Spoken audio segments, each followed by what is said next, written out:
As I told you that I'll be using ANSI SQL to create the tables, databases, etc. Will not use glue crawler. So of course it makes sense to talk about the data types that Athena supports. First of all, Athena supports ANSI SQL. Most of the SQL statements that you see would be compatible with regular SQL statements that we have been using. That's why I'm not talking too much about the data types. So these are the data types which are there in Redshift also. There is tiny end, small end, and big end, which is for integer based on different sizes. Then we have float, double, and decimal. Decimal has precision and scale. Then for character data types, we have character, varchar, and string. Similarly, for date and time, we have time, date, timestamp. There are a few more like array, map, and struct, and I have highlighted struct here because we'll be using the struct data type while defining tables in JSON. So if you know what JSON is, JSON is JavaScript object notation, and we can have documents in JSON, we can have embedded documents, and we can have arrays also. So the structure of a JSON can be pretty complex, and that's why we have to use struct data type to define a JSON column or multiple JSON columns, which we'll see in the JSON part of this particular topic. So these are the data types that are supported by Athena. So now, as we have talked about data types, let's talk about the DDL statements also. In Athena, we can create databases, tables, and views only. There is nothing else that we can create on Athena. It makes sense because all the time Athena's data would be pointed to an external location, be it S3 or non-S3 data store. So we can create database. This is the syntax: create database followed by database name, and optionally we can provide the location also. Might be an S3 bucket or might be a folder in a bucket. Then you have create table, and this is the syntax of create table. If you have noticed, the first thing is, instead of create table, we are using create external table, and this is always the case. We'll always have to create external table in Athena. There is no DDL statement like create table. Then followed by the table name, we give the column name data type as it is. Then we have partition by column name. We can partition the table also. Then we have bucketing using clustered by. Once we mention clustered by, you can mention the number of buckets, which we'll anyway discuss later in the slides. Then we have row format, stored as, and with SerDe properties. So what is this row format, what is this stored as, and what is this SerDe properties? All of these belong to a single discussion, which is SerDe. That is the next topic. And finally, we have location, and in the location, we cannot mention an object. It has to be a folder only, and that particular folder can contain one or more files. Of course, all the objects or all the files that are there in that particular folder need to be same, meaning that they should have the same schema and they should have the same structure. And we cannot mention a single object or a single file inside of a folder.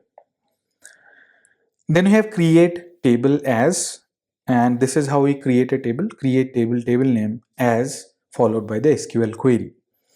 It is similar to Redshift CTAS. Now there is an interesting implication about CTAS.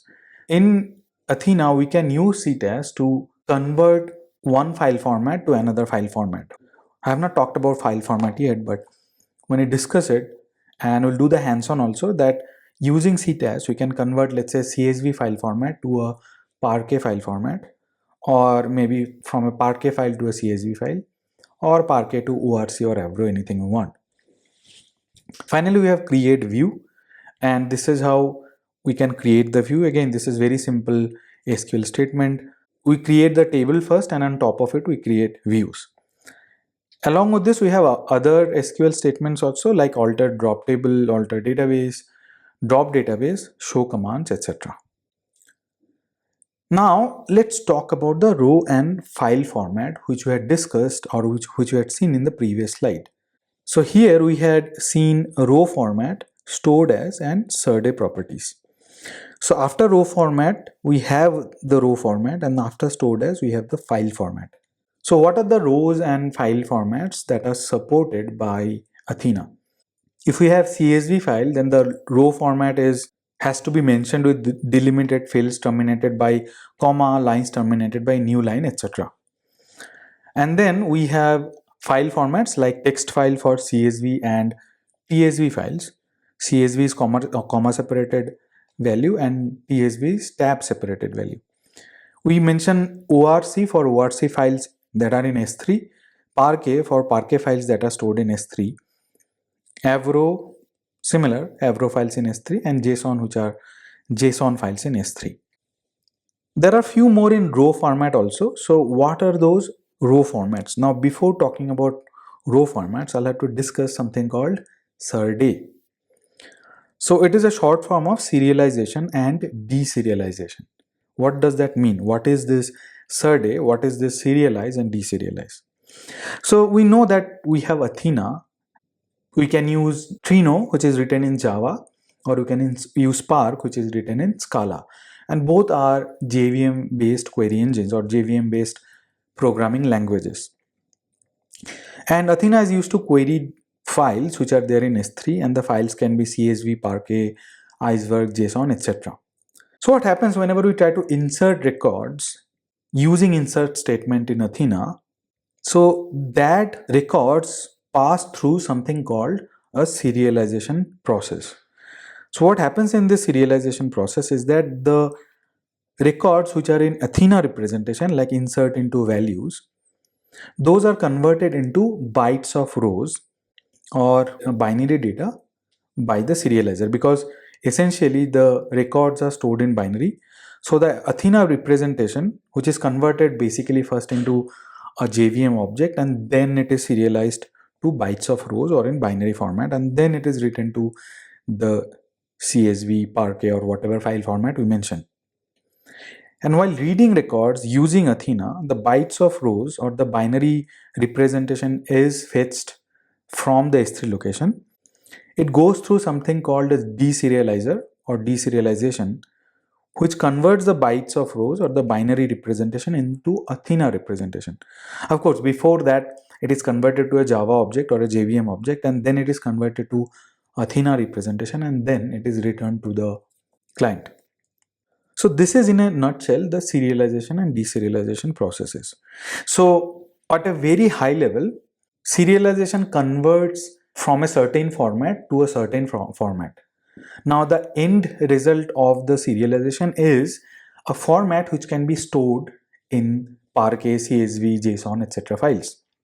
Deserialization also converts from one format to other format, but this is opposite of serialization, because here the records or the data is read from the way it is written in CSV, Parquet, Avro, etc. file format, and then it is converted to another format which can be shown to the client and to the end user. That's what serialization and deserialization does. If I go a little bit more technical, so if we store records using a schema, so the schema is a JVM object and the records are passed through the JVM object, and then it is serialized in binary format and written to the files. While retrieving, the records are written from files in binary format and then mapped to a JVM object and then to the table schema, and then it is shown to us. As you have seen, there are various file formats available, and of course we have a lot of file formats out there in the data engineering world. We of course have CSV, then we have Parquet, which is columnar store, then we have Avro, which is row format storage, ORC is also columnar store, then we have JSON, then we have open table formats like Iceberg, Delta, Hoodie, etc. Now all of them are different formats, so that's why in the row format we will have to mention what type of serialization and deserialization we want to use. Or basically what we do is we mention the serialize and deserialize class, which will take a particular row and convert it or serialize it in the format as per the file. So let's say I want to store the file in Parquet format, then we'll provide us Parquet serializer and deserializer, which will take the record from Athena client and then convert that record in a format which can be saved by Parquet. Same is the case with Avro also, and same is the case with other file formats also. And whenever we retrieve, It will go through this deserializer class. The record would be retrieved as per the file format, which can be Parquet, Avro, etc. Go through the serializer class, which will map that binary record or binary format into a JVM class defined by the schema, and then it will be shown to us. So that's what data format and SerDe does. Basically, it is row format. And these are the various data or file format, and these are the various SerDe libraries. And we mention the SerDe libraries in the row format SerDe. So let's say we are using Avro file format, then this is the serializer and deserializer class for Avro.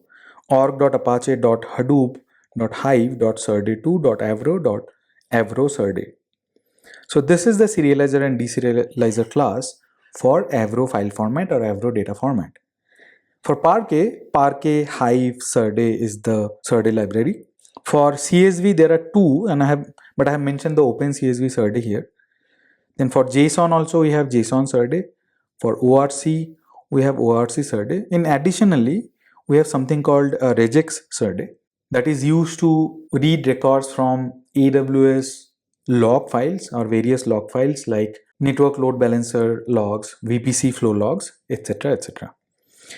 And now, when you know what the data format we are going to use to store the records in S3, we have to mention the row format like this.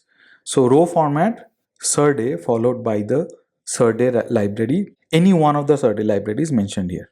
It might be difficult to remember all these, and you might think that it's a little complex to mention these SerDe libraries. What if you provide a wrong SerDe library, or you provide a SerDe library with a typo? Then we'll get an error that becomes very difficult to troubleshoot. So there are some easier ways to do it, and that is called file format. So if you mention stored as, let's say if you are storing as Avro, mention stored as Avro. For Parquet, it will be stored as Parquet.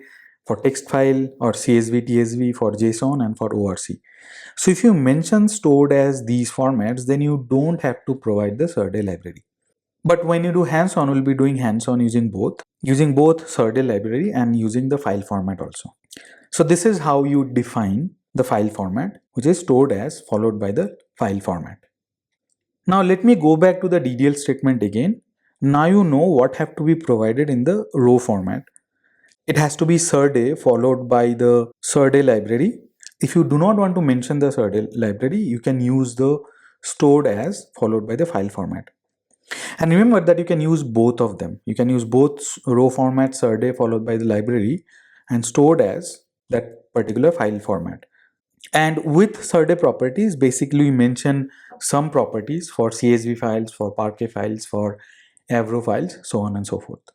Now one more thing that I mentioned is row format for CSV, which is delimited fields terminated by char and lines terminated by, let's say, new line. When you mention this CSV file format, that is automatically transformed into this particular SerDe without mentioning the SerDe library. So then we have the DML statements. Of course, we have select statement. Again, this is ANSI SQL. There's no surprises here. Then we have insert into statements. And when you use insert into, we can insert rows based on a select output. Let's say insert into table name, select star from another table name. Now, when we do an insert into, the source and table formats can be different. Meaning, let's say the source table format is in CSV, but the target table format can be in Parquet, or vice versa, or any other file format for that matter. And these are the formats which are supported: Parquet, CSV, TSV, Avro, JSON, ORC. And files are written to data locations in S3 that we mentioned while creating the table. Then you have delete statement, which is applicable only for Iceberg tables. So delete from table name where certain condition. Same is the case with update. It is also applicable for Iceberg tables. And then we have merge, which is conditional update, delete, and insert. Again, it is only applicable for Iceberg table, but the merge command is similar to what we have seen in Redshift. So merge into target table name using source table name on a particular condition. When matched, then certain statement. When not matched, then certain other statement.